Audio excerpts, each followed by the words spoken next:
ever since quite a while ago that everything you find about Pokémon Scarlet and Pokémon Violet focuses on basically one thing: turtles. First it was all about the big shiny turtle that will be introduced in the Indigo Disc, the second part of the Gen 9 DLC.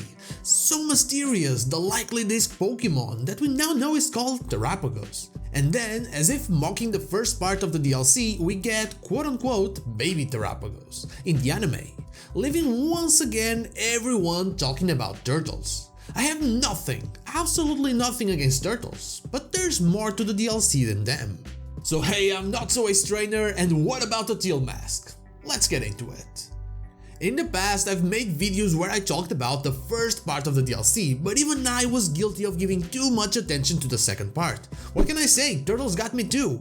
Today it all changes though, and while I might mention the turtles, it's all about the rest of them, and I'll be compiling all my thoughts about the Teal Mask in this video.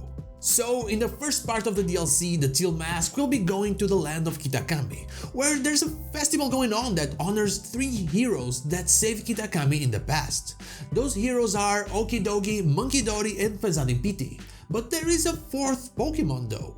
Ogerpon seems to be the face of the first part of the DLC, and from the trailers it is impossible not to notice how it also seems to be the bad guy. At this point it is impossible to know for sure if Ogerpon is what Kitakami was saved from, or if it is just another threat, since everything seems to imply that we'll be chasing this Pokemon in the DLC. It also confirms something that has already been widely covered, and that's that this first part of the DLC will be Pokemon's take on the popular tale of Momotaro.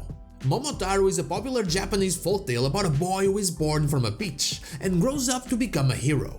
One day, Momotaro decides to leave his home to fight a group of demons that have been terrorizing nearby villages. On his journey, he meets a dog, a monkey, and a pheasant, who all agree to accompany him on this mission. Together, Momotaro and his animal companions travel to the Demon's Island stronghold, where they defeat the demons and take their treasure. Momotaro then returns home a hero and shares his wealth and newfound fame with his family and villagers. Well, we weren't born from a peach, as far as I know, but it seems like there will be a dog, a monkey, and a pheasant, and that will be likely chasing a demon that might or might not been terrorizing our village. But when we start looking more and more into it, well, things get a little strange. As I said on the previous video, looking at the official art of the Teal Mask, the 3 heroes don't seem to be very hero-like.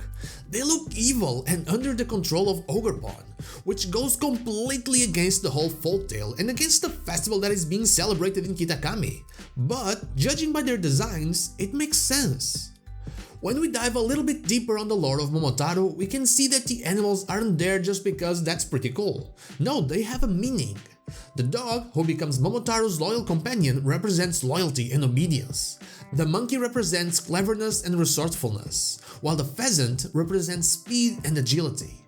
Together, these animals form a well-rounded team that can overcome any obstacle in their way. So, the dog, Okidogi, that is loyal, has a strange chain-like thing on its neck that's forcing it to stay under someone's control, implying forced loyalty.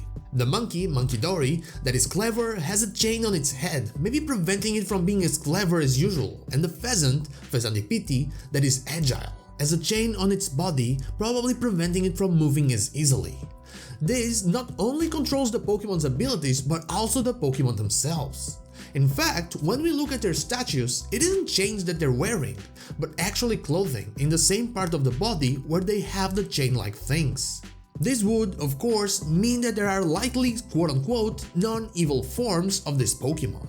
This wouldn't be anything completely new in Pokemon, since we've had form-changing items for a long time. Even recently with Zacian and Zamazenta, they changed forms when they had the Rusted Sword and the Rusted Shield. And they also saved the region in the past. There's a connection. But the important part here is that in the past, these 3 heroes won, but lost in the present. What changed? What made Ogerpon able to win? My guess is that it has something to do with the mask. Just like these 3 Pokemon seem to have a connection to an item, a cape, a scarf, and a beanie, Ogerpon has a connection to this mask. From what we know, it is likely that it has always been part of the Pokemon, but something might have changed it. Something like what is happening in Paldea. One of my biggest theories, one that I really believe in, is that the Terra Crystals, which might be the baby turtle, just saying check that video out for more information, have the power to change reality. We know it can change organic matter and we know it can optimize machinery, but we don't know exactly how far that can go. Ogerpon's mask has crystals in it, and in Scarlet and Violet, crystals have tremendous power. In the past, I've made a video about how there could be Teal Masks that would let a Pokemon achieve Terra forms because one has to be able to terrestrialize outside of Paldea. I don't think they would take that away at this point.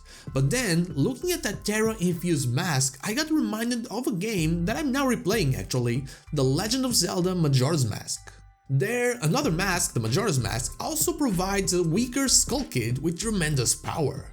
Power to manipulate reality and time. Ogerpon and the Skull Kid are strangely similar, at least from the glimpse we have at the Pokemon's true face. And while the Skull Kid was getting revenge for being mistreated, Ogerpon might just be trying to win against those who took it down in the past.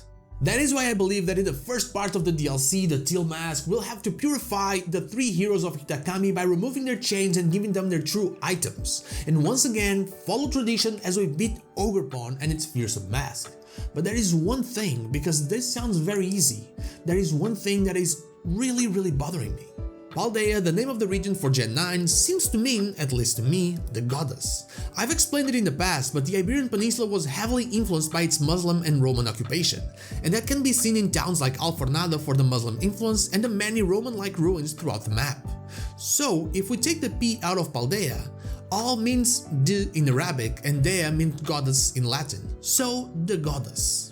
Kitakami, on the other hand, in basically every single language translates to northern god. We know it is in the north, since it is most likely this area up here, but at this point we have the goddess and the northern god. Honestly, the goddess could be Terapagos and the northern god could be Ogerpon, but we really don't have enough information to go further with this theory. So, in this first part of the DLC that seems less important at first glance, they might be hiding something truly huge, since we know that this will connect to the Indigo Disc and thus, it will connect to every single mystery that we've seen come out of the Great Crater of Paldea. And that is all I have for you today, just a look at everything I have for the first part of the DLC, the Teal Mask. We need to save the 3 Heroes of Kitakami, and Ogerpon might be a lot more powerful than we think, and also connect a lot more to the Great Crater of Paldea.